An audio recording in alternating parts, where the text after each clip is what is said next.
Obrigado, Pai, por estarmos juntos mais uma vez, reunidos em Teu nome. Bem-vindo, Jesus, entre nós, com o Seu Espírito da Verdade, para nos mostrar o caminho, que o nosso ajustador do pensamento nos permita ampliar a nossa consciência, a nossa percepção, para podermos assimilar da melhor forma possível os ensinamentos dos reveladores para a noite de hoje. Então, vamos lá. O Fernando tinha me dito que ele gostaria de ler esse documento. Então, Fernando, se você ainda tiver afins, Sim, pode estou. começar. E eu estou hoje aqui porque dos documentos a respeito das revelações a respeito dos apóstolos, Judas é o que mais me impacta, né? Uhum. Então, comecemos. Judas Iscariotes, o 12º apóstolo, foi escolhido por Natanael. Ele nasceu em Queriote, uma pequena aldeia no sul da Judéia. Quando pequeno, os seus pais mudaram-se para Jericó, onde ele vivia e havia sido empregado nos vários negócios das empresas de seu pai, antes de se tornar interessado nas pregações e na obra de João Batista. Os pais de Judas eram saduceus e, quando o filho dele juntou-se aos discípulos de João, eles o repudiaram. Quando Natanael conheceu Judas na Tariqueia, ele estava à procura de um trabalho junto a uma empresa de secagem de peixe, na extremidade baixa do Mar da Galileia. Ele tinha 30 anos, não era casado quando se juntou aos apóstolos. Ele provavelmente o mais instruído entre os 12 e o único judeu da família apostólica do Mestre. Judas não tinha nenhum traço notável de força pessoal, embora tivesse muitos traços externos aparentes de cultura e de hábitos educados. Ele era um bom pensador, mas nem sempre um pensador verdadeiro, verdadeiramente honesto. Judas realmente não queria entender a si próprio. Ele não era realmente sincero ao lidar consigo mesmo. André nomeou Judas como tesoureiro dos 12, uma posição para a qual ele estava eminentemente qualificado, e até a época da traição de seu mestre, ele desincumbiu-se das responsabilidades de seu posto, honesta, fiel e muito eficientemente. Não havia nenhum traço especial em Jesus que Judas admirasse mais do que a personalidade atraente, em geral, e extraordinariamente encantadora do mestre. Judas nunca foi capaz de colocar-se acima de seus preconceitos judaicos contra seus colegas galileus. Ele chegava a criticar na sua mente até mesmo Jesus em muitas coisas.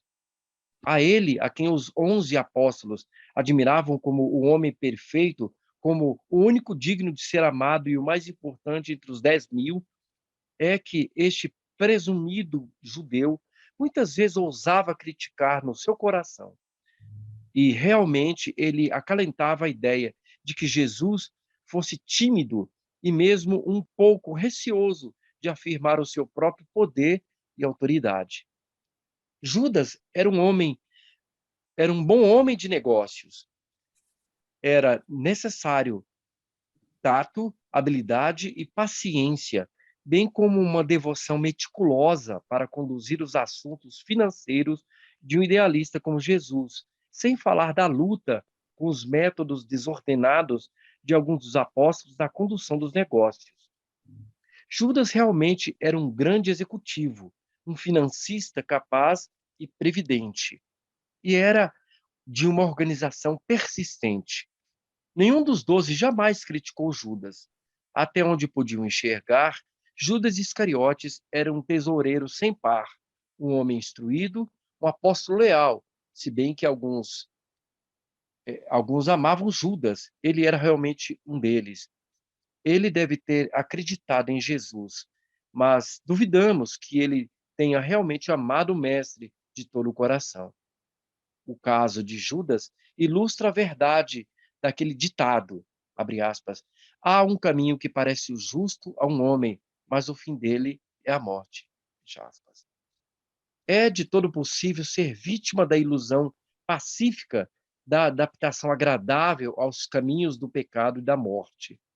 Podeis estar certo de que Judas foi, financeiramente, sempre leal a seu mestre e seus irmãos apóstolos.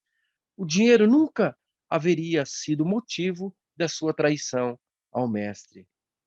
Judas era o filho único de pai poucos sábios. Quando ainda muito jovem, ele foi adulado e afagado e tornou-se uma criança mimada.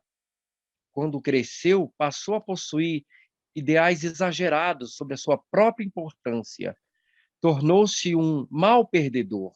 Nutria ideias distorcidas sobre a justiça. Permitia-se indulgência de sentir ódio e suspeita. E era especialista em interpretar erroneamente as palavras e os atos de seus amigos. Durante toda a sua vida, Judas havia cultivado o hábito de terminar quites com aqueles que, na sua fantasia, o tinham maltratado. O seu sentido de valores e lealdade era imperfeito.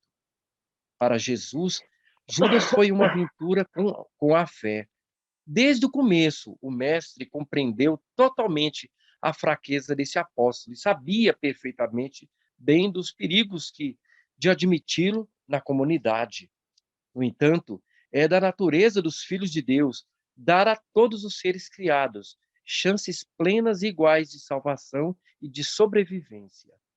Jesus queria não apenas que os mortais desse mundo, mas também que os espectadores de inúmeros outros mundos soubessem que quando existem dúvidas quanto à sinceridade no coração e à franqueza na devoção de uma criatura ao reino, a prática invariável dos juízes do homem é receber totalmente o candidato em dúvida. A porta da vida eterna está bem aberta a todos. Quem quer que queira entrar, pode vir. Não há restrições ou qualificações a não ser fé daquele que vem. Apenas esse foi o motivo que levou Jesus a permitir Judas ir até o fim e sempre fez todo o possível para transformar e salvar esse apóstolo fraco e confuso. Contudo, quando a luz não é recebida com sinceridade e vivida de acordo, ela tende a transformar em trevas dentro da alma. Judas cresceu intelectualmente com os ensinamentos de Jesus sobre o reino, mas não conseguiu progressos na aquisição do caráter espiritual, como lograram os outros apóstolos. Ele não conseguiu fazer um progresso pessoal satisfatório na experiência espiritual. Cada vez mais Judas deixou que os desapontamentos pessoais crescessem dentro dele para finalmente tornar-se vítima do ressentimento. Os seus sentimentos haviam sido feridos muitas vezes e ele deixou que a suspeita crescesse de modo anormal, a suspeita em relação aos seus melhores amigos e até mesmo em relação ao mestre. Em breve, ele tornou-se obcecado pela ideia de tirar a diferença e ficar quites, de fazer qualquer coisa para vingar-se, sim, chegando até mesmo à traição de seus companheiros e ao seu mestre. E essas ideias perversas e perigosas não tomaram forma definitiva até o dia em que uma mulher agradecida entornou uma caixa valiosa de incenso aos pés de Jesus. Isso parecia um desperdício para Judas, e quando o seu protesto público foi tão vividamente desaprovado por Jesus ali, diante de todos, foi demais. Aquele acontecimento determinou a mobilização de todo ódio, mágoa, maldade, preconceito, inveja e vingança, acumulados durante uma vida, e ele decidiu tirar a diferença, não importasse com quem, e então cristalizou todo o mal da sua natureza sobre a única pessoa inocente em todo o drama sórdido de sua vida desafortunada, apenas porque casualmente Jesus fora o agente principal no episódio que marcou a sua passagem escolhida por ele próprio, do reino progressivo da luz para o domínio das trevas. O mestre, muitas vezes, tanto em particular quanto publicamente, havia prevenido a Judas de que ele estava entorpecido, mas as advertências divinas, em geral, são inúteis quando se trata da natureza humana amargurada. Jesus fez tudo o que foi possível e compatível com a liberdade moral humana para impedir que Judas escolhesse o caminho errado. O grande teste finalmente veio. O grande teste finalmente veio. Pedir que Judas escolhesse o caminho errado. Desculpa. O grande teste finalmente veio. O filho do ressentimento fracassou e dando a si mesmo uma alta importância exagerada, cedeu aos ditames amargos e sórdidos de uma mente orgulhosa, vingativa, que mergulhava célere em confusão, no desespero e na perplexidade. Judas entrou na intriga baixa e vergonhosa para atrair o seu senhor e mestre e rapidamente levou adiante o esquema nefando. Durante a realização do plano concebido para sua raiva e deslealdade traiçoeira, ele experimentou momentos de arrependimento e de vergonha. E nesses intervalos de lucidez, ele concebeu medrosamente tal uma defesa para sua própria mente, a ideia de que seria possível que Jesus exercesse o seu poder para libertar a si próprio no último momento. Quando o negócio vil e pecaminoso estava terminado, esse mortal renegado que tinha dado tão pouca importância a vender o seu amigo por 30 peças de prata para satisfazer a sua lá muito alimentada sede de vingança, saiu precipitadamente e cometeu o ato final no drama de fuga à realidade da existência mortal, o suicídio. Os 11 apóstolos ficaram aterrorizados, atordoados. Jesus olhou para o traidor apenas com piedade. Os mundos têm achado difícil perdoar Judas, e até o seu nome é evitado em todo o vasto universo de Nébada. Que triste. Quando eu leio isso aí, puxa, eu tremo, viu, meu? Porque eu me identifico muito com Judas em alguns traços. Eu não sou perfeito, mas eu me identifico muito com Judas em alguns traços e peço a Deus misericórdia, né? Eu acho que Judas é um ator, um personagem que nos alerta a todos, né? Desculpem em ser muito verdadeiro, mas por isso que eu fiz questão de ler esse tópico todo, viu, meus irmãos? Muito obrigado, Obrigada, Fernando. Muito bem, pessoal. Está aberto para os comentários, discussões, perguntas, respostas, opiniões, ensinamentos. Fiquem à vontade. E sim, Isabela. Você está mudinha. Está mudinha. Fala demais, né? Isso que dá. Abra seu coração para mim. Boa noite a todos. Eu achei interessante esse texto. Concordo com o Fernando. Eu estou assim um pouco paralisada com esse texto, porque eu também me vi também no Judas, né?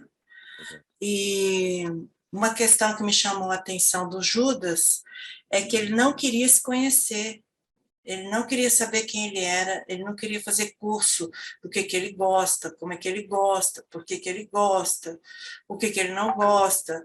Ele não queria olhar para si, porque eu entendo que a palavra de Deus é um convite para a gente olhar para si.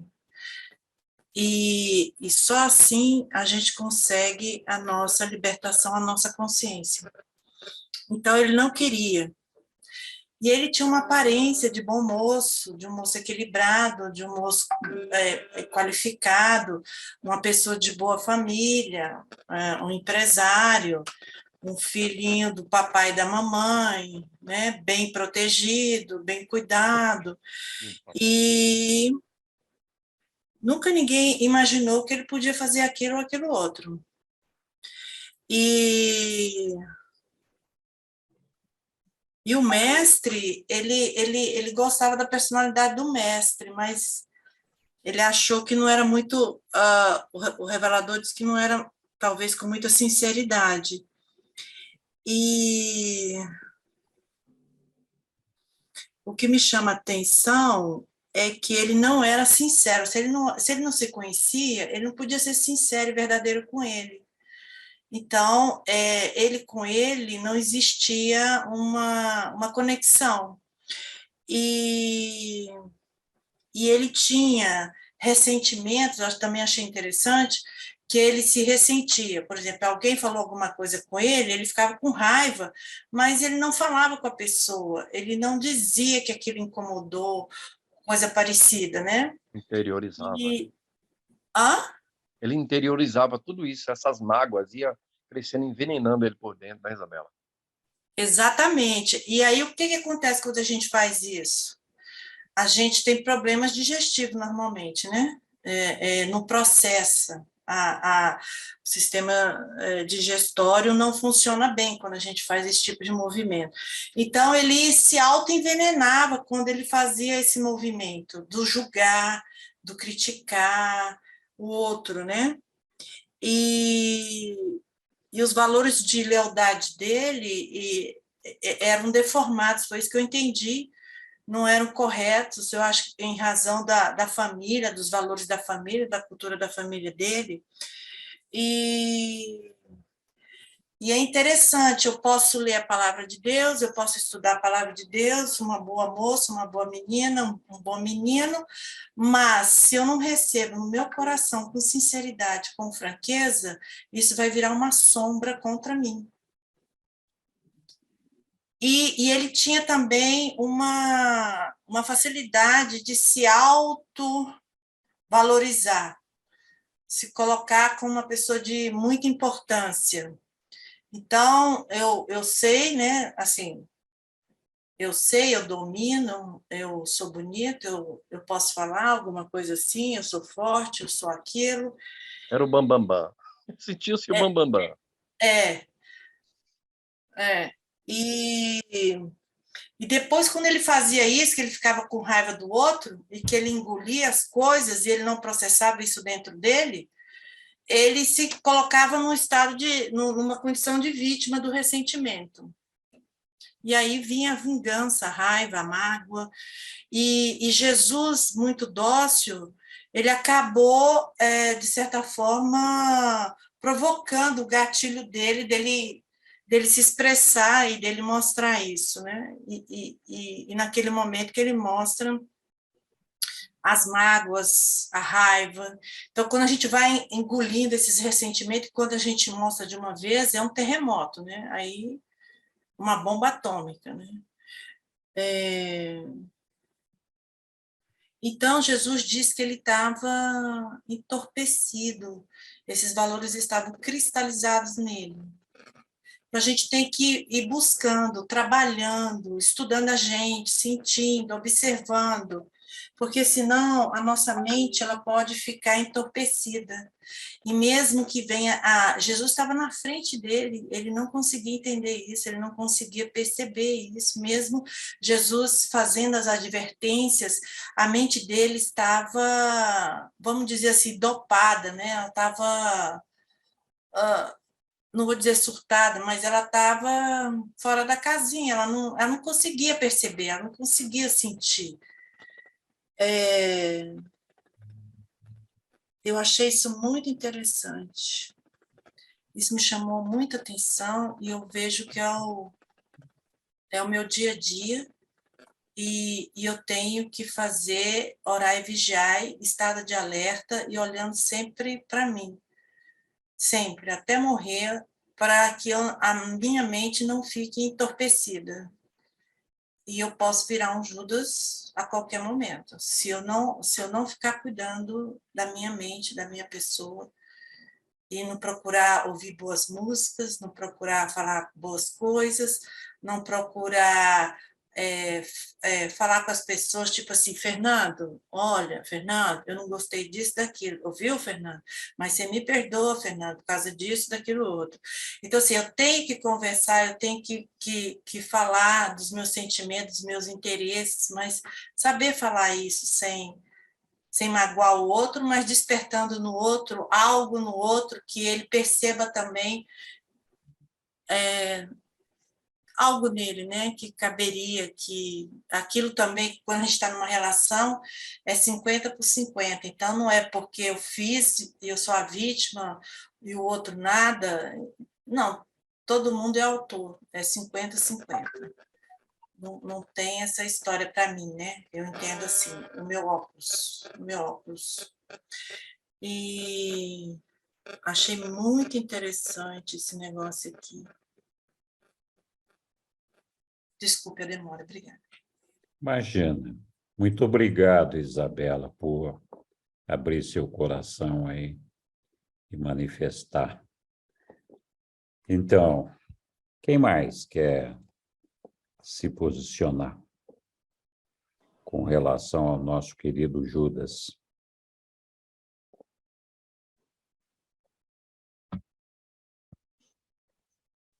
Querido Judas, gostei da expressão, viu?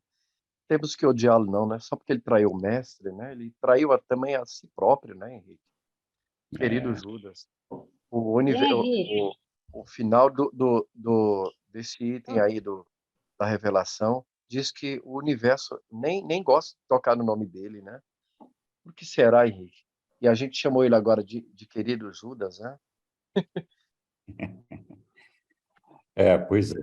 Vamos avançando aqui, a gente vai discutir mais aqui. A Lúcia pediu para falar. Não, eu ia falar que tudo que isso que a Yara falou, A Yara? Isabela. a Isabela falou, tem muito a ver com o ajustador, certo? Na hora que o ajustador está presente, essa angústia toda dela, de saber quem é quem, coisa e tal, o ajustador vai dando os caminhos para ela. Penso eu, né? Eu acho que é mais ou menos isso aí. Tá bom, O obrigado. ajustador e o Espírito da Verdade vai conduzindo. Oi, Yara. Boa noite, gente. Boa Tudo bem, noite. queridos? Tudo bem. Que bom. O que eu quero dizer assim é que, às vezes, a gente demora para processar o nosso entendimento, né, da vida e do que se passa dentro de nós, né?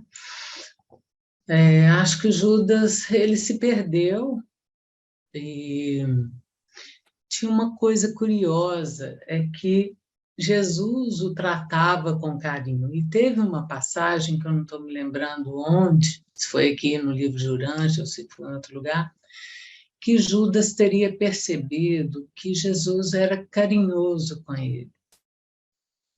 Mas isso não impediu que ele tivesse a atitude que ele teve.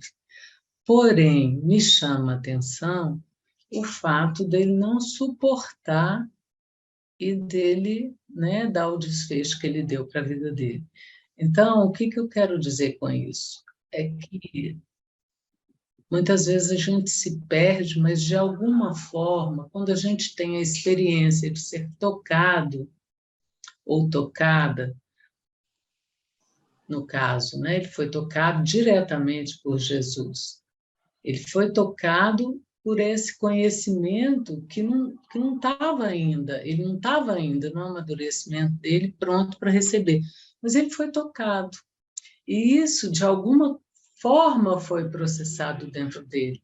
Quantas pessoas, assim como Judas, a gente vê que vão além do que devem ir, ou além do que seria bom ir, né? Pessoas que agem conectados com o mal, matam o outro, mas não suportam ir tão longe, né? Então, talvez seja esse o ponto que eu acredito que a humanidade tem como oportunidade de ir modificando, né? Eu acredito que para onde o Judas foi, quando ele acordar, né? Quando ele puder seguir, se é que ele vai seguir, né? Assim, pelo livro de Urântia, talvez não, mas eu acredito que a gente sempre tem uma oportunidade de dar um passo à frente e de deixar passar todo um processo distorcido, né? Uma falta de vivência com o amor, de alguma forma. Porque o que nos toca, sempre, se formos pensar em cura, é o amor. Não tem outro caminho, né? Jesus, quando ele me faz pensar que quando ele tem um encontro com os apóstolos, ele fez o que era para ele fazer, mas o tempo de cada um é o tempo de cada um. Então, se a gente pensar bem, a humanidade hoje vai despertando em tempos diferentes, mas talvez haja um tempo que o maior número de pessoas comece a crescer cada vez mais para esse despertar dessa forma de viver, uma forma que passe mais pelo amor, que passe mais pela possibilidade de nos sentirmos fraternos e pela possibilidade de nos sentirmos mais conhecedores e tocados pelo Pai, né? Ainda que seja uma utopia, Judas me faz pensar que, de alguma forma, ele não continuou fazendo o que ele estava fazendo por aqui, mesmo que tenha sido dando um fim à vida dele, né? Muito bom, Yana. Muito obrigado. Oi, Egli. Eu tenho dificuldade eu até peço a Jesus para me ajudar a perdoar ao, ao Judas, né? Eu tenho muita dificuldade de ele não conseguir, né, ultrapassar da crença para o amor, né? Ele acreditava, isso até algo que me chamou a atenção, que os reveladores colocam como itálico, né? Ele acreditava em Jesus, mas não conseguiu amá-lo, né? E eu acho que é exatamente isso que a Yara comenta, né? Que o amor ele consegue ajudar a transformar os ressentimentos, né, e perdoar, e perdoar os defeitos daquilo que ele não estava de acordo, né, e acho que a grande dificuldade do Judas, eu me identifico com ele nesse sentido, né, a dificuldade dele perdoar, e as dificuldades do outro, e ficar no ressentimento, né, ele era um poço de ressentimento, ele ficava magoado e ficava ali mastigando todo o rancor que ele sentia em relação àquilo que ele não concordava com atitudes de Jesus, né? Então, esse documento ele é muito rico em informações assim para aquilo que a gente precisa aprender, né, a se desenvolver para ir liberando essa parte que eu também percebo dentro de mim, essas partes de Judas, né? Que uma delas é a minha dificuldade mesmo de entrar na compaixão, né? Assim, às vezes eu fico pensando, puxa, eu podia sentir um pouco mais de compaixão, é o único que eu posso conseguir, né, de Jesus, de Judas, mas ainda eu fico numa luta interna, assim, de acho que de ressentimento mesmo pelo fato dele ter traído Jesus, né? Acho que essa é a história. E uma coisa que me chamou muita atenção também é as personalidades da alta importância, né? Isso eu vejo em várias partes do livro, né? O quanto que, como Lúcifer, né? Que também a sua autoimportância. Então, essa característica é algo para a gente também observar, né? Essa necessidade de ser mais do que o outro, né? O orgulho de ser muito mais, né? Então, essas foram as coisas que me chamaram bastante atenção, bastante coisas assim, mas acho que eu preciso ler várias vezes esse documento, porque tem muitos ensinamentos aí para o autoconhecimento e ir liberando aí nessa, né, o autoengano, né, a falta de sinceridade, de olhar para si mesmo e falar, puxa, isso eu preciso me corrigir, porque não está bom, né? Então, acho que é isso.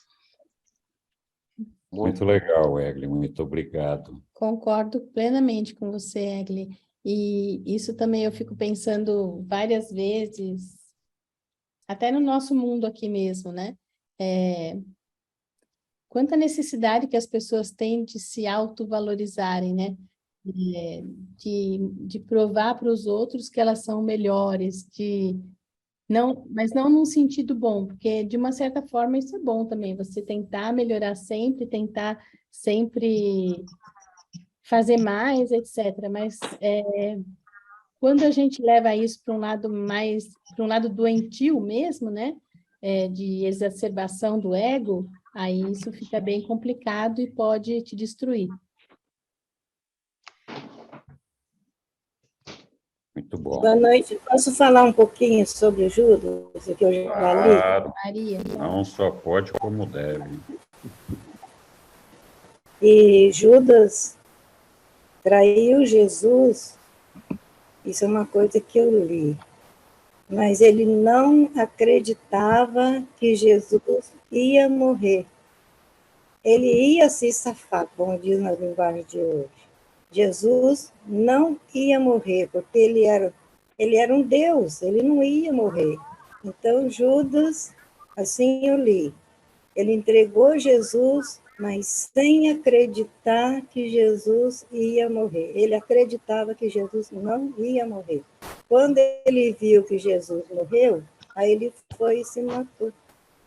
Não sei se tem sentido, mas eu li sobre isso e até gostei um pouco. Obrigada. Obrigado, Maria. Mais alguém?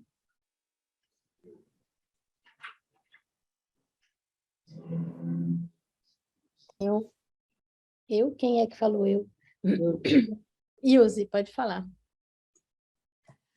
Não, assim, eu concordo com a Maria, que sempre assim, essa figura também me chamou muita atenção, Judas, né? Eu acho assim, não estranho, eu acho assim, sempre uma figura um pouco destoada dos outros apóstolos. Eu sei que todos eles tinham fraquezas, como nós, tal, mas Judas, ele, na realidade, ele era um zelote, ele era ele era um político, ele lutava pela liberdade, né? Para se libertar daquele jugo de Roma. Então, eu também acredito, não sei até hoje, não sei se ainda vou mudar de ideia, né? Mas eu acredito, entre aspas, digamos assim, que ele esperava algo mais do que Jesus. Acho que ele esperava que Jesus fosse chamar os anjos do céu, algo miraculoso, algo desse tipo, para a libertação que, se a gente for olhar historicamente, né, eu fui até ler, eu li bastante sobre a história do povo judeu, né, o sofrimento que eles passaram na época de Roma, naquela época que Jesus veio à Terra, né? Então era um sofrimento muito grande, gente. As pessoas não podiam falar, não podiam pensar, viviam com medo, viviam apavoradas, e as necessidades eram muitas, era muita pobreza na sociedade, né? E ele esperava algo mesmo, ele esperava algo mais, assim, algo grandioso que Jesus fosse fazer, porque eu acho que, no fundo, eu acredito, como eu disse até hoje, né, que eu sou uma buscadora, eu não sei nada ainda, mas eu acredito, pelo que eu já tenho lido, que ele acreditava nos poderes de Jesus, que Jesus era Deus, enfim, que ele era algo muito maior do que ele já tinha visto, né, dos poderes políticos na Terra. Então, eu concordo com essa última companheira que falou sobre essa visão de Judas. Eu, pelo menos até hoje, eu tenho essa visão dele. É tanto que ele se suicidou, né? A dor dele foi muito grande quando ele viu que que a mensagem de Jesus não era essa, não era política, era o amor, né? E eu acho que ele acompanhou até o fim, ele ficou olhando de longe na cruz e viu que Jesus pediu perdão, né? No ato final dele. Então, o arrependimento dele, a dor, nossa, deve ter sido muito, muito grande, né? Então, é essa visão que eu tenho. Desculpa se eu estou errada, mas é essa visão que eu tenho também. Obrigada. Muito obrigado, Obrigada. Ilza. Sua visão é muito boa. Não está errada, não. Na minha opinião, eu acho que está muito legal. Olha, esse documento realmente ele é fonte de inspiração para vários aprendizados, né? E acho que a maioria de nós captamos muito bem a percepção de Judas, dos seus amigos, de Jesus, enfim. Agora, de que maneira que a gente coloca isso, né, na nossa vida diária, com esse aprendizado da ideia do que foi Judas e dos eventos que envolveram a personalidade de Judas, né? Então, acho que uma coisa importante para todos nós pensarmos, refletirmos, é por que nós temos que ter sempre razão, né? Achar que o nosso entendimento das coisas é um entendimento certo, correto, né? E que o entendimento dos outros é um entendimento errado. Então, o ser humano tem essa tendência de sempre querer ter razão e fazer predominar o seu ponto de vista, né? É verdade que Judas tinha antecedentes que construíram essa maneira essa forma radical dele pensar e dele acreditar na libertação do povo judeu e toda aquela coisa. Então, ele tinha uma fixação com relação a isso, né? Ele não conseguiu se libertar dessa fixação que ele tinha da necessidade de libertação do povo judeu, né? Então, esse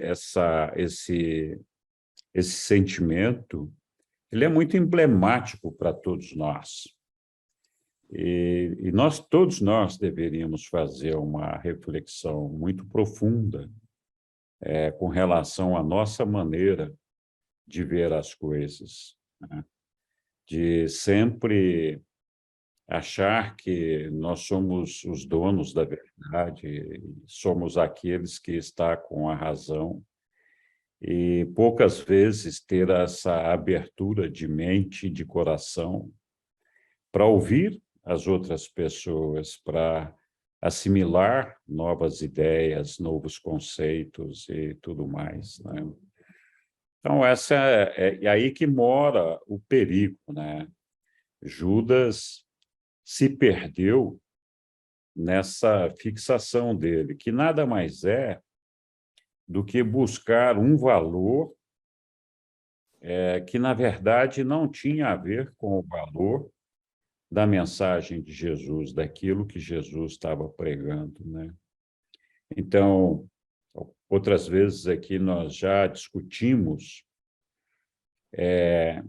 que valor é sempre um sinônimo de verdade. É aquilo que nos leva à verdade. Então, quando nós erramos na atribuição de um valor para a nossa vida, é muito fácil que a gente se perca na perseguição desse valor. Então, daí a necessidade de nós percebermos o valor real, o sentido da nossa vida. E foi isso que Judas não teve capacidade de fazer.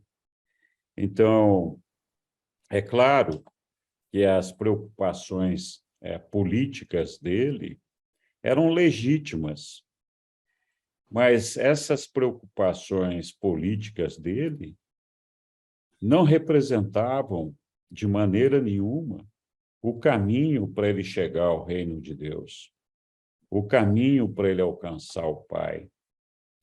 Ele sequer buscou esse caminho. Ele ficou tão fixado, tão preso a essa ideia desse valor da libertação do povo dele, que ele não conseguia raciocinar e enxergar a possibilidade de que aquele povo, aquela fixação dele, não era um fim em si mesmo, que o fim deveria ser buscado na eternidade, no amor do Pai. Então, ele errou na determinação do valor, ele não conseguiu perceber o valor do Pai, o valor daquilo que Jesus pregava, não é do simbolismo, mas de sentir em seu coração que o reino de Deus é uma coisa muito mais ampla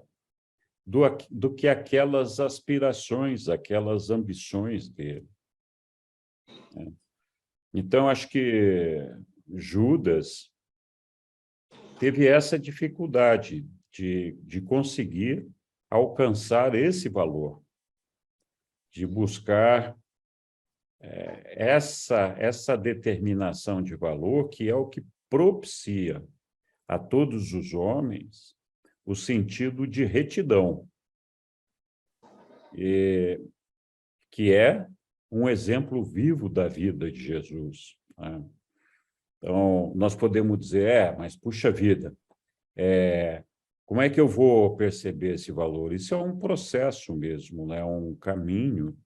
A busca por Deus é um início desse processo. Quando uma pessoa começa a procurar Deus, sente essa necessidade de buscar a Deus, leva um tempo até que a gente consiga assimilar esse valor dentro de nós. Algumas vezes nós já falamos, muitas vezes é um processo que inicia de uma forma mental e que vai evoluindo à medida que a gente vai conquistando consciência daquilo que a gente está buscando. Então, essa ideia de pai, todos nós podemos reconhecer a ideia de pai. Não, é uma coisa que todos nós temos esse significado na nossa mente. Então, se você busca na mente, todo mundo sabe o que significa ser pai, tem uma ideia do que é pai. Mas só quando você é pai, ou percebe o seu pai material como pai, é que você consegue atribuir um valor para isso. Então, não é só um significado, é de perceber esse valor. Então, quando você admite que Deus é seu pai, se você não percebe ele verdadeiramente como um pai, você está dando um significado à sua mente, um entendimento dessa aceitação de Deus mas isso jamais vai estabelecer na sua mente e no seu coração um valor que faz com que você tenha uma percepção daquela realidade, daquela paternidade, que impede, que torna inaceitável a ideia de não ser leal àquele pai, de não ser fiel àquele pai, de não respeitar aquele pai, de fazer qualquer coisa que não te permita alcançar aquele pai. Então, esse é um processo, não é uma fórmula matemática, não é uma receita de bolo. E quando a gente se deixa nossa mente se turvar por essas preconcepções, esses valores equivocados que a gente coloca na nossa vida, e esses valores acabam se transformando em si mesmo um objetivo para a nossa vida, fica difícil da gente buscar esse outro objetivo, de alcançar essa outra meta. Você nem sequer consegue enxergá-la, né? Henrique. Você falou aí, Yara, mas a Isabela está com a mão levantada aqui faz uns 40 minutos aqui quando eu comecei a falar. Então, não, pode falar, Yara. Então, vai lá, Yara.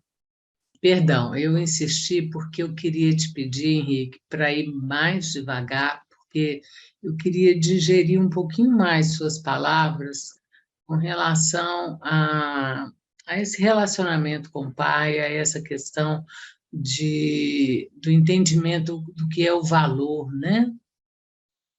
Porque você falou aí, eu achei que contém muita coisa, eu queria te segurar para você falar, por isso que eu interrompi. Então, os reveladores, eles nos falam que a nossa mente é a arena onde nós processamos tudo o que acontece em nossas vidas, e é o elo de ligação, prestar atenção nisso. A nossa mente é o elo de ligação com a nossa vida espiritual e a nossa vida material. Então, é impossível alcançar o espírito sem a nossa mente.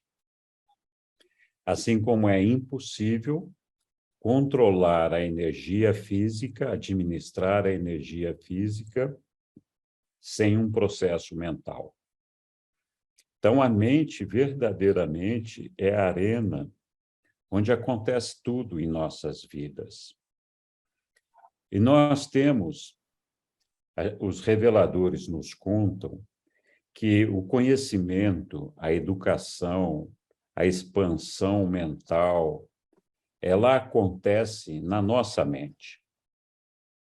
Então, aquilo que é traduzido em significados, em entendimentos e formas, acontece na nossa mente. Mas aquilo que é de valor acontece na nossa alma. Porque aquilo que é de valor não é necessariamente um processo mental. Então, o fato de você ter um bom intelecto, um bom processo de raciocínio, não significa que te leva a encontrar o valor das coisas, a determinar o valor das coisas. O valor, ele é percebido, ele é sentido. Então, nós, como mortais, não temos como, com os nossos olhos, com os nossos sentidos, visualizar Deus. Nós podemos entender até o processo de Deus por meio da sua criação e todo esse negócio. Então, os reveladores dizem que Deus é para nós como se fosse um pai. É a melhor analogia que os reveladores poderiam fazer para que a gente tivesse uma ideia do que é o pai. Então, existem duas ideias sobre o pai. Uma que é um significado, o que significa ser pai? A outra é um valor. Qual é o valor de ser pai? Ou de ser filho? Então, todos nós, aqui nesta sala, podemos dizer com relativa perfeição, o que significa ser pai para nós. Todo mundo diz, olha, pai, quando eu falo de pai, eu estou falando de pai e mãe. Então, esse sentimento, essa função paternal e maternal. Então, qualquer casal sabe o significado da filiação. E todos nós também sabemos esse significado. A gente sabe que ser pai significa gerar um filho e ter aquele filho. E segui-lo ou não, dar sustento, enfim, a gente sabe todas as implicações mentais e lógicas que envolvem o processo de ser pai. Mas o valor de ser pai, só quem é pai sabe dizer qual é o valor. Com quem é filho, ou não. Ou quem é filho tem uma ideia do valor de pai, mas não fecha o circuito, não fecha o processo completo. E isso é uma verdade tão grande que os reveladores nos dizem que aqueles que não tiverem a experiência de ser pais enquanto estando aqui na carne, terão que passar por essa experiência lá na morôncia. Então, essa experiência da vivência de ser pai, ela é uma importância tão significativa para a gente ter esse entendimento, que se a gente não passar por essa experiência aqui, a gente vai ter que passar lá nas morôncias depois. Eu não quero passar, não, já sou professor, Deus o livre. Pois é, mas então, esse sentimento de ser pai, só quem é pai sente o valor disso, que, assim, qualquer pai é capaz de dar a vida por seus filhos. Não tem limite do que um pai é capaz de fazer por seu filho. Agora, eu saber o que significa ser pai, eu não dou a vida por filho de ninguém, talvez eu dê pelos meus filhos. Essa é a diferença de valor e significado, de compreender essa importância de ser pai. Então, essa questão se confunde quando nós estabelecemos, então, assim, quando você tem essa consciência do valor de ser pai e aceita a Deus como seu pai, com esse valor no seu coração, esse sentimento, essa percepção te leva a uma verdade, te leva a uma realidade, que é a realidade da existência de Deus, é a realidade, a verdade do ser Deus. Se você não tem esse valor, você pode imaginar e processar intelectualmente a existência de Deus, mas você nunca vai ser fiel e leal a esse Deus se você não tem esse valor. Então, esse valor é um valor verdadeiro, um valor absoluto. Quando na sua vida aqui na Terra, você fixa um valor que não é o valor da realidade, o valor da verdade, você tende a se perder na construção da sua vida, na construção espiritual da sua vida. Então, por exemplo, se a coisa mais importante neste momento na minha vida for comprar uma Ferrari, e esse for o valor, eu vou fazer de tudo que tiver ao meu alcance, vou fixar a minha meta em comprar essa Ferrari. Enquanto eu tiver essa fixação, esse valor presente na minha cabeça, eu não consigo pensar em Deus, eu não consigo pensar nos meus irmãos, não da maneira que eu deveria pensar enquanto cidadão do reino dos céus. Então, esse erro de determinação de valor é que pode fazer com que a gente se perca. E isso foi o que aconteceu com Judas. O valor fixado na vida dele era outro. Ele estava fixado numa questão política de libertação do povo dele, que podia ser legítimo, podia ser certo, não vamos entrar no mérito dessa questão, mas não era o valor de encontrar a Deus, de encontrar ao Pai, de ver Jesus como o Criador e o Filho de Deus. Esse foi o erro de Judas. Ele via como o Messias esperado? Ele imaginava que Jesus, inicialmente, seria um libertador, queria trazer, ele era o Messias esperado, todo aquele negócio. Quando Jesus internacionalizou o reino de Deus, dizendo que o reino de Deus não era uma exclusividade de Jesus, dos judeus, começou a cair a ficha do cara. Como assim? Só os judeus têm direito ao reino de Deus, ninguém mais tem. Então, as coisas começam a se distorcer, né, de uma maneira significativa. Eu acho que o problema de Judas foi esse erro, essa visão de valor equivocada, que termina com a negação de Deus. Então, todos nós temos que nos inspirar nesses ensinamentos aí, no sentido de que nós deveríamos ter a mente aberta na busca de um valor e de melhor aceitação de todos os nossos irmãos, e de compreender a todos eles de alguma forma. Jesus compreendeu a Judas e amou a Judas, e fez tudo que estava ao alcance dele para tentar mudar a cabeça de Judas. Infelizmente, ele não conseguiu. Não conseguiu, não porque ele não tivesse poder, porque ele não ia usar a varinha mágica para fazer isso. Ele não conseguiu porque era um processo que tinha que acontecer na alma de Judas, no coração e na mente de Judas. E esse processo, se não fosse por um passe de mágica, não iria acontecer, né? Então, não vou ficar falando sozinho aqui. Isabela, por favor. Obrigada, Henrique.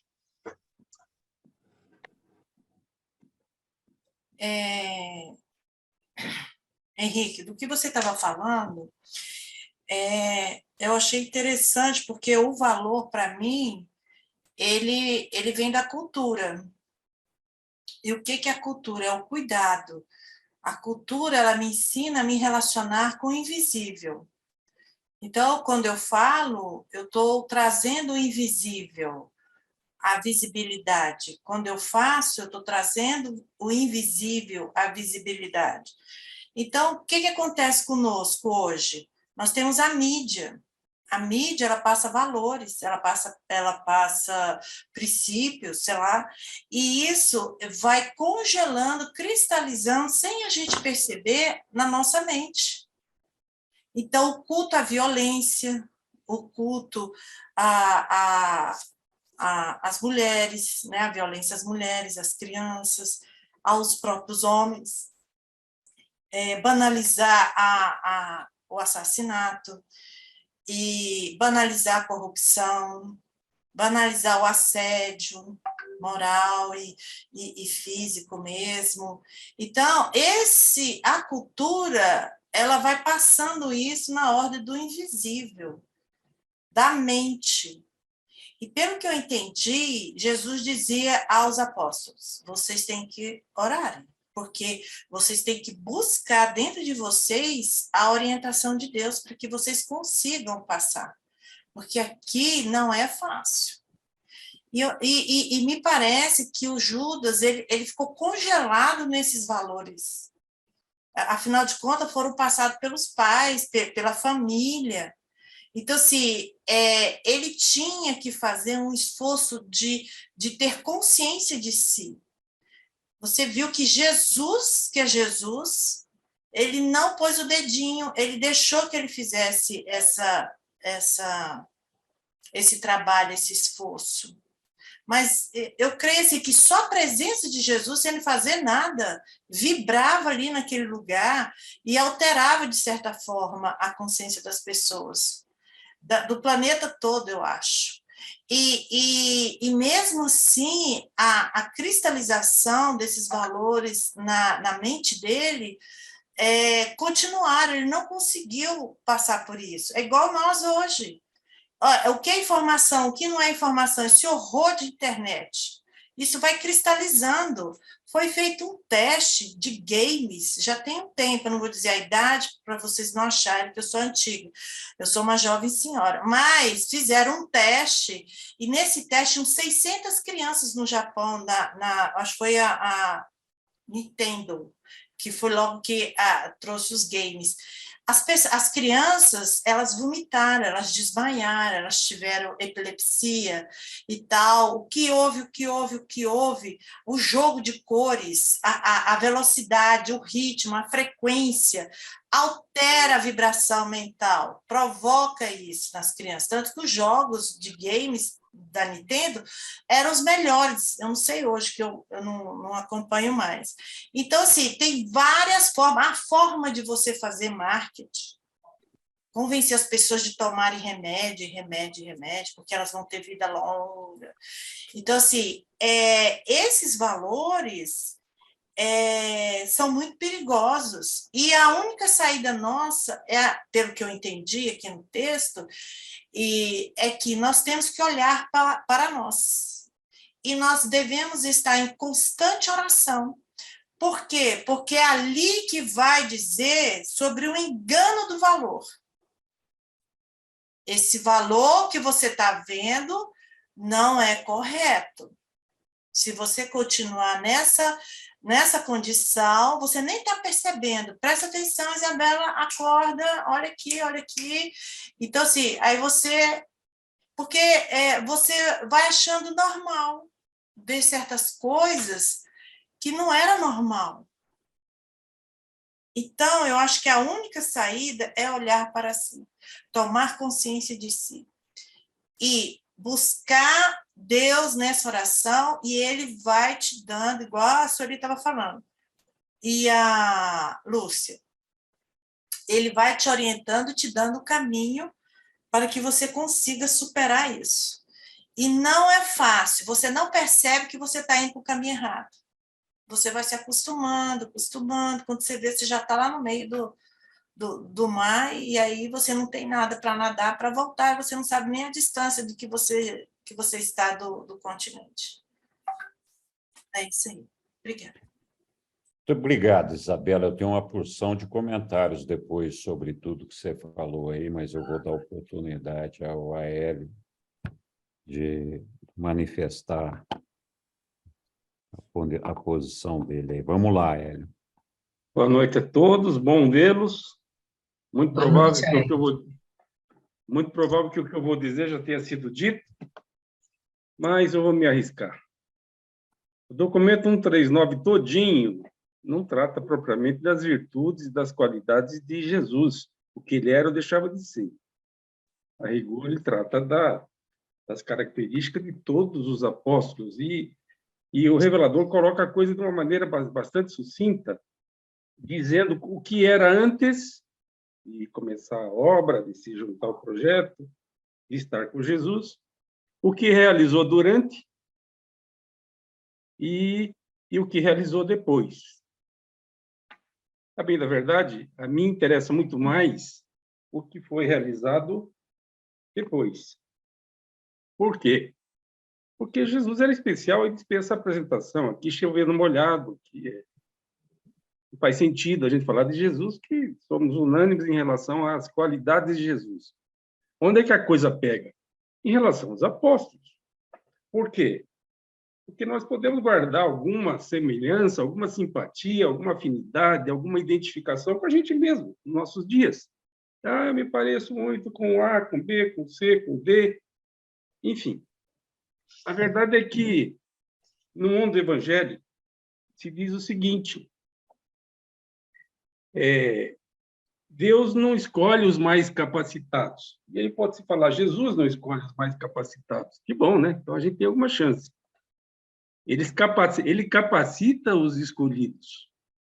E na experiência do documento 139 está muito claro que aqueles 12 tinham defeitos de sobra. E é um certo conforto, porque a gente tem os mesmos defeitos. A gente tem os mesmos defeitos. E nós também podemos ser convidados a participar de uma obra como essa. A verdade é que aqueles 12, com o que nós aprendemos sobre eles, realizaram uma obra extraordinária. Se nós considerarmos que o cristianismo dos nossos dias já representa 1/3 da humanidade. Com avanços e recuos, com acertos e erros, 1/3 da humanidade que teve origem naqueles 12. Ou seja, o tempo que esses estiveram com Jesus foi muito curto para realizar uma obra tão grande. A gente fez faculdade, a gente fez pós-graduação, a gente fez sei o quê, mais de uma faculdade. E será que nós teríamos capacidade de realizar alguma coisa que fosse parecida com o que esses realizaram? Bom, mas provavelmente eu cheguei tarde, mas provavelmente a conversa de hoje não é sobre os 12, nem sequer sobre Jesus. A conversa de hoje é sobre, especificamente, Judas Iscariotes, que para muita gente desperta uma curiosidade enorme no meio cristão, seja o meio cristão católico, seja o meio cristão das outras igrejas, não católicas, mas cristãs. Por quê? Porque tem uma discussão de fundo. Ele estava predestinado a realizar a obra dele, conforme muitos dizem que já estava lá no Velho Testamento, que aconteceria, que haveria uma personalidade que trairia. Então, ele estava condenado a trair Jesus. Mas essa é uma discussão que está fora do documento. A gente pode até brincar com isso, mas está fora do documento. O documento nem brinca com isso. O que o documento fala? Que os pais eram saduceus, eles não eram zelotes. Aí já tem uma diferença enorme. Zelote é uma coisa, saduceu era outra. E aqui, vira e mexe, o pessoal faz uma confusão enorme entre zelotes e saduceus. Enorme, enorme. Quem tinha envolvimento bélico, político, eram os zelotes. Mas Judas não era zelote. Apenas Simão era zelote, segundo o documento que nós vimos aqui. Mas, enfim, é só um reparo, e eu não vou seguir nisso. A gente pode aqui, confortavelmente, atacar Judas, ou até confortavelmente defendê-lo. Mas eu estou vendo aqui ataques e defesas que não estão no documento, ou seja, estamos fazendo um exercício de criatividade. Mas o que diz o documento efetivamente sobre, adiante do que foi dito aqui, o que diz o documento efetivamente a respeito de Judas? Ele era um cara, como filho do Zelote. Zelote era uma seita da elite econômica financeira da Judéia, não é da Palestina, da Judéia. Ele era filhinho de papai, mimadinho. Ele era filhinho de papai. Ele foi mimado. Uma das características que contribuiu negativamente com a fase adulta de Judas, segundo o documento, que vocês acabaram de ler, eu não vivi, mas, enfim, era que ele era mimado. Ele não era como Natanael, nenhum computador de nada, ele não queria converter ninguém. Ele era e acabou. E provavelmente ele tinha uma autoestima grande. Mas aqui diz o seguinte, que ele se emputeceu, ele se envenenou quando foi reprovado diretamente por Jesus ao criticar uma doação feita por uma fã de Jesus que acho que era um unguento, sei lá, alguma coisa perfumosa. Ele achou que aquilo era valioso demais para ser desperdiçado daquela maneira. Ele podia perfeitamente transformar aquilo em dinheiro e, com o dinheiro, realizar a missão dele. Como tesoureiro, aqui também não está escrito, mas eu me permito pensar que, como tesoureiro, ele não tinha sobra de recursos para aplicar na Bolsa de Valores, para ir para, enfim, Open Night, não tinha nada disso, não tinha nada disso. O dinheiro era curto e já era verba carimbada, ele não tinha como. realizar nada de especial, com conhecimento especial de finanças, eu vou, enfim, aplicar, e vou ter um resultado econômico fabuloso. Ele não tem nada disso. O texto é omisso, mas aqui eu imagino que o dinheiro era muito curto. Quem cuida das finanças da UAB deve imaginar como é que é a situação. Falta dinheiro para tudo que tem que ser pago. O que você vai fazer? O tesoureiro simplesmente vai viabilizar o dinheiro para pagar as contas e estamos conversando. Ou seja, tem habilidade sobrando aqui, não dá para dizer que ele era um expert financista, mas o texto fala que ele tinha habilidades. Mas vamos lá. Porque eu estou aqui em paralelo tentando achar, dizendo o seguinte, que ele era um cara mimado, ressentido, vingativo e tinha uma má impressão sobre os colegas em geral. Tinha uma suspeição enorme do hospital. Tá. Por que eu estou trazendo tudo isso? Apenas para chamar atenção para o texto. O texto aqui podia ter dito mais, mas não disse mais. Ele disse isso. E aí, tá bom, e ele era, e daí? E quantos de nós somos assim, vingativos, não perdoamos nada, levamos tudo no ferro e no fogo, e se alguém pisar no carro da gente, pronto, está feita a confusão. Está feita a confusão. Enfim, Jesus escolheu só 6 dos 12. Só 6. Mas ele tinha poder de veto nos demais. Ele foi buscar, e entre os 6 ele buscou os mais qualificados, é o que diz o texto. Deus não escolhe os mais qualificados. Ele qualifica os escolhidos, ou seja, todos nós temos chance, inclusive a Érica. Ele podia falar mais, mas eu já falei adiante. Obrigado. Boa noite, Hélio. Obrigado. Ilse? Oi, Ilse. Henrique, eu gostaria que você falasse um pouquinho mais sobre... você falou sobre a paternidade, de ser pai, né? Pai e mãe, e quem não fosse aqui iria ser nas morôncias. Então, eu gostaria de saber se nas morôncias nós seremos pais, a gente pode ter essa capacidade de ser pais. Tem um documento, se não me falha, é o 43, não tenho certeza agora, um documento que fala dessa experiência que é necessária para todos nós. Os reveladores nos contam que todas as crianças que morrem antes de terem a oportunidade de servir ao Pai, de fazer as suas escolhas, elas são levadas para um berçário nas morôncias. E aquelas pessoas que não tiveram a oportunidade de ser pais aqui na carne, vão ter a oportunidade de exercer a tarefa de ser pai dessas crianças, né? Então, vão viver é o documento 47, na verdade, acho que ele está me lembrando aqui.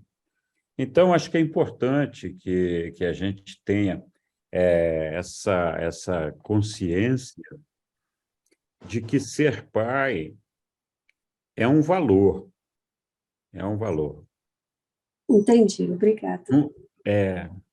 Não existe a possibilidade de uma pessoa que não vive essa experiência ter uma real percepção da maneira como o Pai, Deus, enxerga os seus filhos. Nós podemos até desenvolver esse sentimento, mas é importante viver essa experiência. Lá no 47 você vai ter oportunidade de ver isso melhor.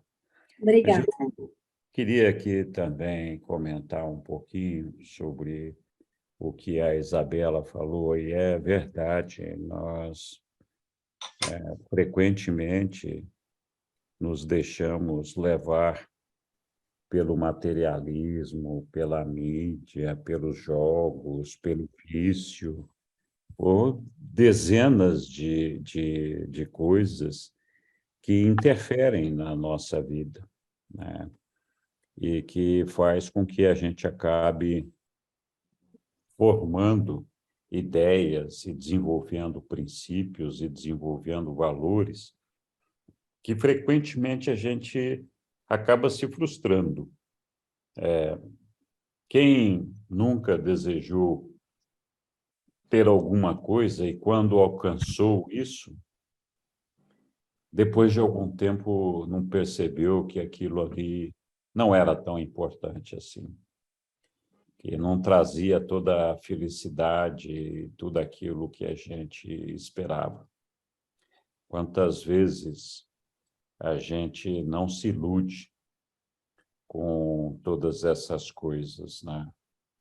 Então, é uma parte da nossa vida, não tem o que fazer. A gente realmente vive num meio que é um processo evolutivo.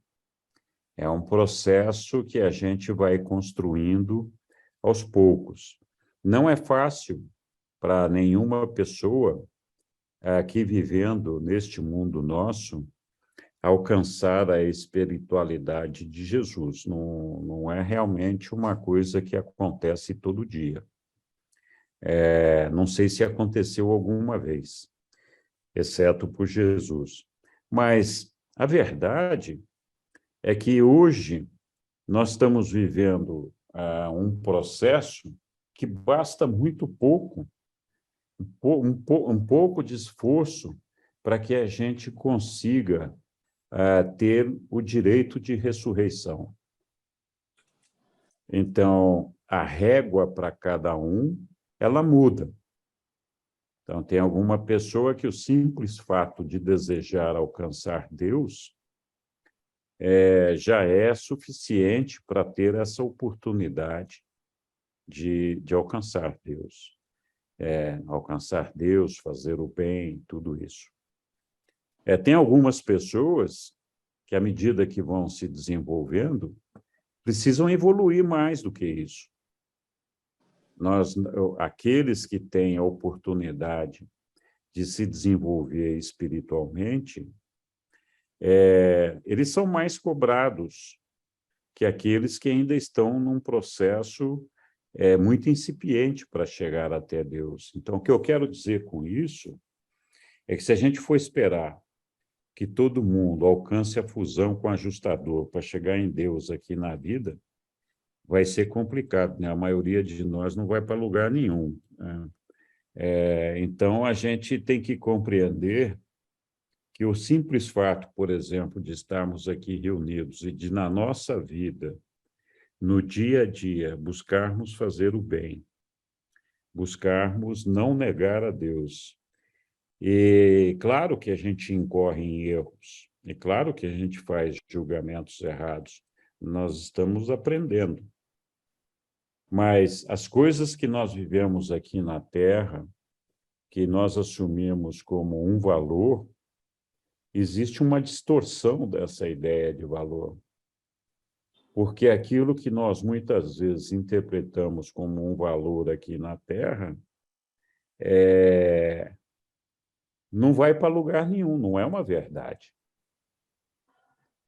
O fato de existir não é uma realidade. Então, para nós, a matéria é uma realidade porque ela é palpável e visível para todos nós. Mas a matéria é a coisa mais distante que existe da natureza de Deus. É uma criação de Deus, mas é a mais distante da natureza de Deus, que é espírito. Então, é claro, nós entendemos que a nossa vida, buscar um valor, significa fixar uma meta. Quando a gente fixa uma meta, a gente acha que fixou um valor. No conceito espiritual, fixar um valor significa buscar a verdade, buscar a realidade, buscar aquilo que é verdadeiro. Então, nossas metas de vida podem ter, dentro do conceito humano, muitas ideias de valores, mas elas não são realidades materiais que não correspondem à realidade do nosso pai, que está afastado de algumas dessas realidades, né? Mas, enfim, todos nós vivemos essa experiência. O importante é a gente aprender com essa experiência de Judas, que ficou cego por aquela fixação dele e não conseguiu perceber uma outra realidade. Não que os outros apóstolos fossem muito diferentes, porque eles também tinham as aspirações, mas eles tinham a mente aberta para discutir e aceitar os ensinamentos de Jesus, o que não significa que eles compreendiam 100% aquele ensinamento em seus corações. Mas eles aceitavam aquilo como uma verdade, né? Então, tudo bem. Bom, não sei se cabe mais algum comentário, alguma discussão sobre isso. Henrique, Oi. eu estava lendo um filósofo, agora eu não sei qual que é, ele disse assim, quanto mais conhecimento, quanto mais faculdade, quanto mais título, mais empacotado você está, mais padronizado você está, mais difícil de você entrar em contato com você. Eu só queria, do que você falou, eu lembrei desse saber. Eu não sei o filósofo, quando eu achar, eu te digo. Existe uma tendência para que a gente imagine que, por exemplo, os cientistas são ateus. É verdade que quem busca a ciência, busca a lógica, tem mais dificuldade de perceber a Deus, porque precisa da prova material, da prova científica da existência de Deus. E Deus não pode ser provado, e tampouco pode ser negado. Não tem como provar que Deus não existe. Então, essa é uma realidade que você sente. Não adianta buscar uma ciência para provar a existência de Deus ou não. Você sente aquilo dentro de você. Eu sei que Deus existe porque Ele está em mim. Eu sinto. Então, não é uma questão de prova. Mas, de outro lado, o que é importante a gente saber também, à medida que a gente vai vendo os ensinamentos, vocês já pensaram, já pararam para pensar alguma vez que a nossa vida aqui na Terra é só uma gotinha de água no oceano, é um tempinho de nada, uma merreca de tempo. Aí depois a gente nem sabe quanto tempo nós vamos ficar ali nas Morôncias, quanto tempo vai levar no superuniverso, no setor maior, setor menor, em Uversa, até chegarmos em Avona. E quanto tempo nós vamos levar para atravessar aqueles 7 circuitos de Avona com o seu 1 bilhão de esferas, para chegar ali no 3º circuito e, às vezes, não conseguir reconhecer a Deus. Então, tem que começar, voltar uns passos para trás e começar de novo. Gente, a gente vai levar uma eternidade para fazer isso. A gente vai levar tantos milênios, tantos trilênios para chegar ali na presença do nosso Pai. Imagina a quantidade de conhecimento, de informação e de coisa que nós vamos ter que reunir nas nossas vidas. Então, não é certo que o conhecimento nos afaste do Pai. Vai depender muito do espírito de cada um, da aceitação de cada um, da condução do ajustador do pensamento de cada um, dos pais, da criação, dos amigos, de uma série de fatores onde nós estamos inseridos, é lógico. Mas tenho certeza absoluta que o conhecimento é necessário para chegar no paraíso. Ele não é necessário para a nossa ressurreição, embora ele possa ajudar. Mas ele é necessário para chegar no paraíso. Então, depois que a gente alcança a condição de espírito, a nossa vida é um aprendizado, é o tempo todo estudando, aprendendo, entendendo o universo, entendendo a mecânica das coisas, entendendo como funciona, enfim. Então, o aprendizado, o conhecimento, ele é fundamental para todos nós. Mas o valor da realidade de Deus não é diferente. E ele não demanda todo esse conhecimento, esse conhecimento é necessário para o nosso perfeccionamento. Mas o amor por Deus é um valor que não demanda ciência, não demanda conhecimento. Agora há pouco a gente estava falando de que os reveladores nos dizem da importância de todos nós vivermos a experiência de Pai.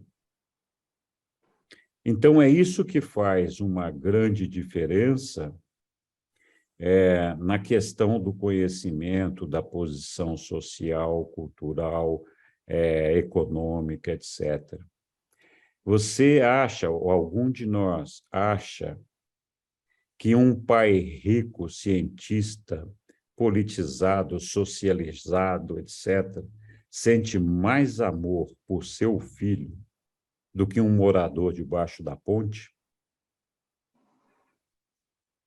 Então, esse sentimento de paternidade, ele não depende de cultura, de inteligência, de posição social, de dinheiro, de nada. Qualquer pai amoroso tem uma verdadeira paixão por seu filho. Nós estamos falando de situações normais, né? É claro que existem aberrações em todos os lugares do mundo, não só entre os moradores debaixo da ponte, mas também entre os moradores de castelo. Então, esse sentimento, esse valor de ser pai, esse valor, ele é o mesmo aqui ou lá no paraíso. A gente vai carregar isso sempre com a gente. E é por isso que os reveladores nos dizem que o Pai não faz acepção de pessoas.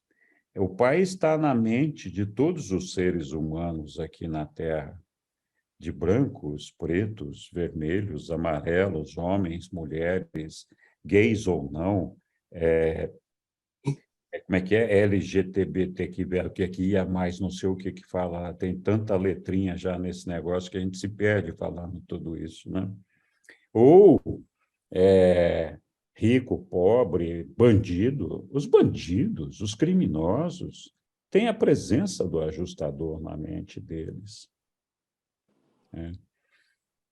É uma tentativa do Pai de ir buscar e recuperar cada um das suas criaturas, dos seus filhos. Então, por isso que os reveladores falam, olha, aqui, nesse estágio que nós estamos aqui, não faz diferença, né? O Pai não faz acepção de ninguém, todo mundo tem a sua oportunidade.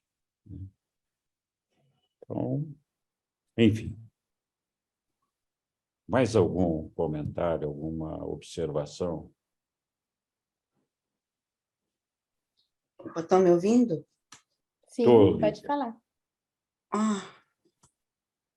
Então, eu fico assim admirada, sabe, com a inflexibilidade da mente de Judas, porque Jesus estava ali do lado dele, né? Como é que pode, como que ali você percebe como que o espírito, a liberdade da pessoa é respeitada, né? Porque certamente o ajustador fez de tudo ali, para ele, né? Fez de tudo para que ele pudesse se converter, se mudar e tal.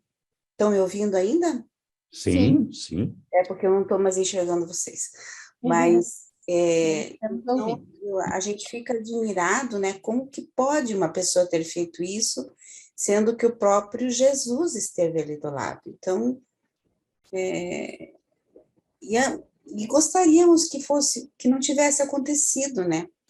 Que não tivesse acontecido, mas acontece, as pessoas têm escolhas, fazem as suas escolhas e pronto, né? A gente tem que se conformar com isso. Infelizmente, Judas fez uma escolha infeliz, assim como muitas pessoas fazem escolhas infelizes, e a gente sempre fica pedindo misericórdia, mesmo assim, né? Porque Jesus mesmo falou, Pai, perdoai-os porque não sabem o que fazem. Então, a gente sempre fica pedindo misericórdia, Jesus, misericórdia, porque aqui é difícil, né? As lições aqui são difíceis e elas são nível hard, aqui é rebelião, então não é fácil. Verdade. Verdade, Lilian, obrigado. Oi, Yara. Da vez passada eu falava sobre relacionamento, né? Continuo sentindo que o amor do Pai, ele é um amor incansável, disponível, que vai de encontro com as palavras que você está trazendo, né, Henrique? No sentido de que ele é para todos, e ele é presente. Então, eu concordo com a Isabela que, à medida que a gente consegue aproximar e aprofundar desse ser sensível em nós, a gente tem mais oportunidade de ter um relacionamento interno. Nesse relacionamento interno, é inevitável o encontro com o ajustador. E com essa possibilidade de sentir o que a gente não vai ver com olhos do corpo, né? Assim, é uma questão do sentir mesmo, mas como sentir é uma experiência desse relacionamento interno, que não precisa de provas, mas existe uma aceitação pela própria vontade de relacionar, né? De querer encontrar o Pai. Essa curiosidade de querer saber, né? De querer experimentar e saber que esse saber ele não tem palavras, né? Ele não tem palavras. Ele é experiencial. Então, essa contribuição, quando ela é primeiro sentida aqui dentro, ela colabora com a mente, para que a gente possa acessar o espiritual. Agora, o sentido inverso não acontece.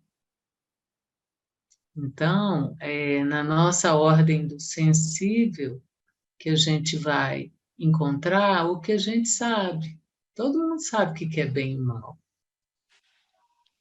O que é que às vezes nos move a resistir ao amor e ao que é a verdade, né? Pensando em Judas, ele trouxe uma mágoa, né? Ele foi colocado para fora da família, né? E isso atrapalhou bastante ele. Quando ele se vê diante do amor de Jesus, era complicado para ele. Sei lá como que ele se via, né? Quando a família o colocou para fora. Será que ele se via intimamente como um ser bom ou ruim? Não sei. Como é que a gente se sente no mundo, ou como é que a gente se conduz quando a gente tem sensações de que a gente não é bom ou boa? É muita coisa para a gente desvendar com um saber que vem do campo do sentir, e não do de pensar a priori, mas pensar com o sentir, com a compreensão, com o entendimento, com o discernimento, que é experiencial. A experiência nos mostra, mas esse caminho é pessoal, realmente ele é único, né? O tempo de despertar, ele é único, pessoal. Então é isso, para mim é o relacionamento. Eu sou uma pessoa que eu me considero assim feliz duplamente. Primeiro que eu acredito em Deus, segundo que ele me deu um pai material e terreno que me ensinou a crescer nesse processo. Eu, assim, fui uma filha rebelde que questionava ali o pai e tal, até que esse amor sempre foi disponível para mim. E o fato de eu ter a oportunidade de crescer e de ir vendo que esse amor ele era disponível para mim, fez com que eu tivesse a oportunidade de aceitar como amor, como caminho de crescimento, de aprendizado, de verdade mesmo, né? E às vezes o que a gente vai acessando como verdade é bem diferente do que a gente imaginava que fosse a verdade, que está muito mais tamponado pelas distorções que a gente traz dentro da gente do que pela verdade do que é em si, né? Da realidade. Então, com isso, eu experimento nesse momento que a gente está conversando tudo isso, essa clareza de que realmente, à medida que eu estou aqui, estou presente, posso levar milhões de anos para chegar até Deus, mas cada pedacinho de momento que eu estou aqui, que eu puder aprender alguma coisa e a enxergar essa realidade e ficar em paz, eu vou continuar me conduzindo nessa direção, vou acreditar que é por aí.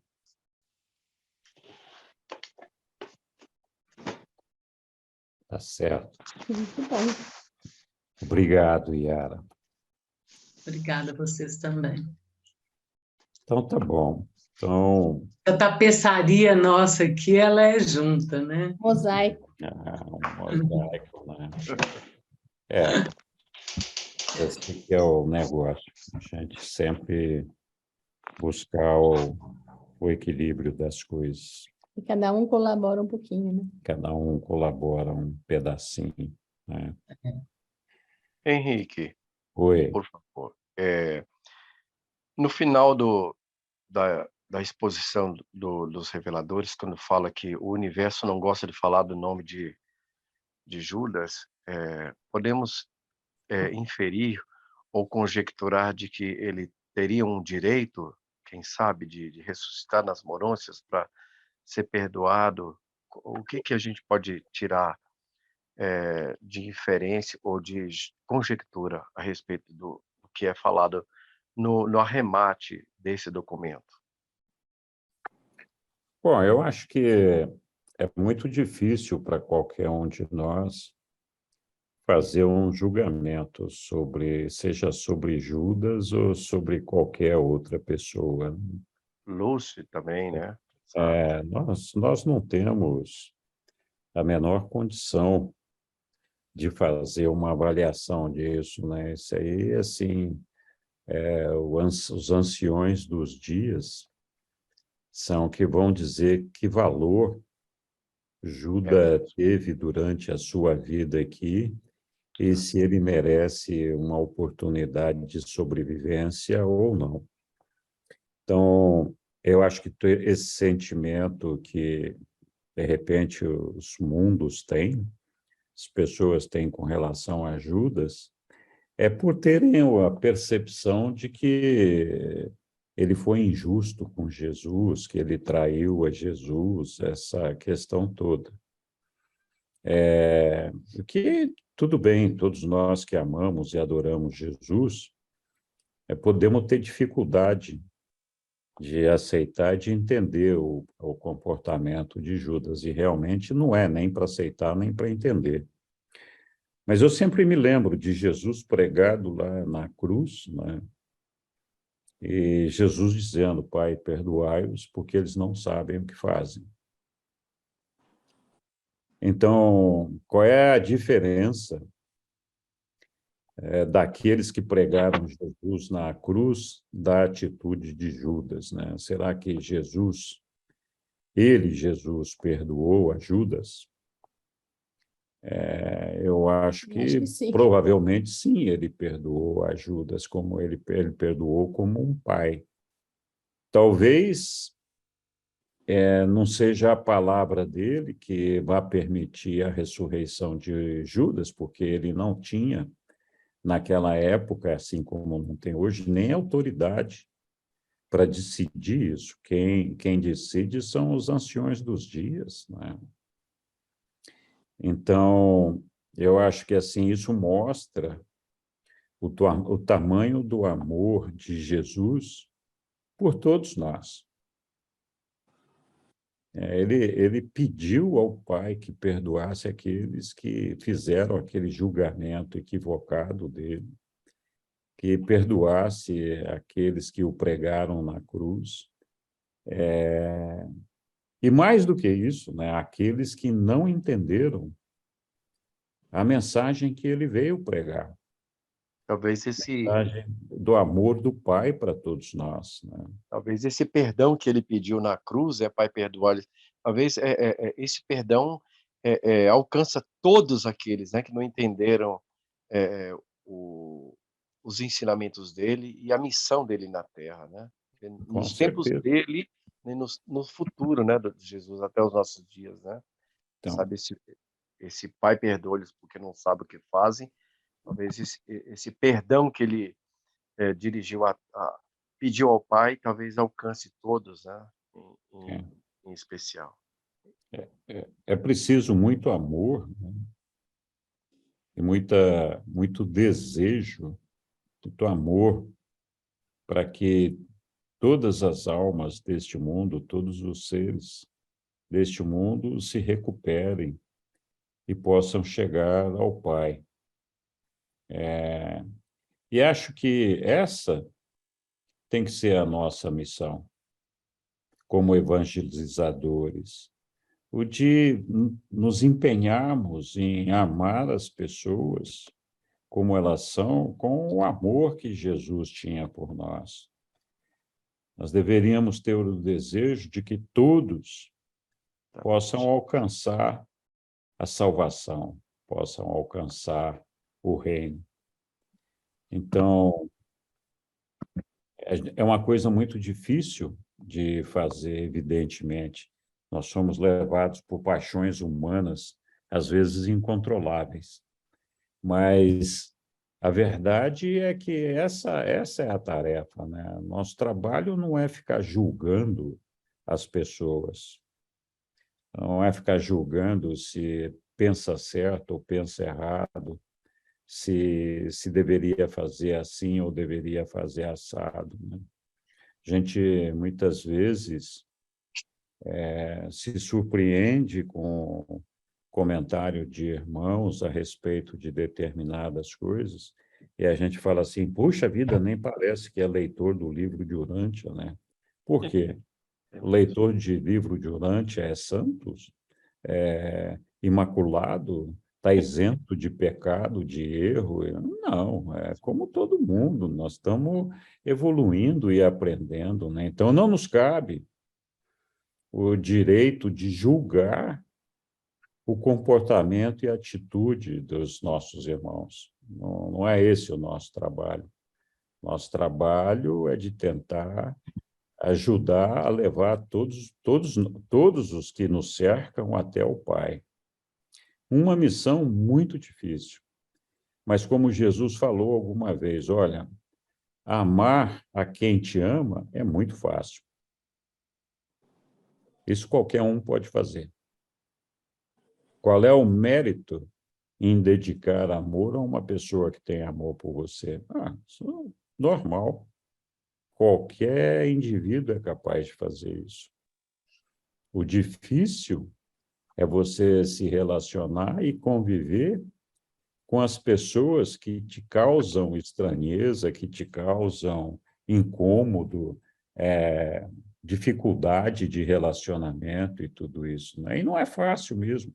E acho que, propositadamente, O Pai nos colocou no meio dessa diversidade para que nós pudéssemos exercitar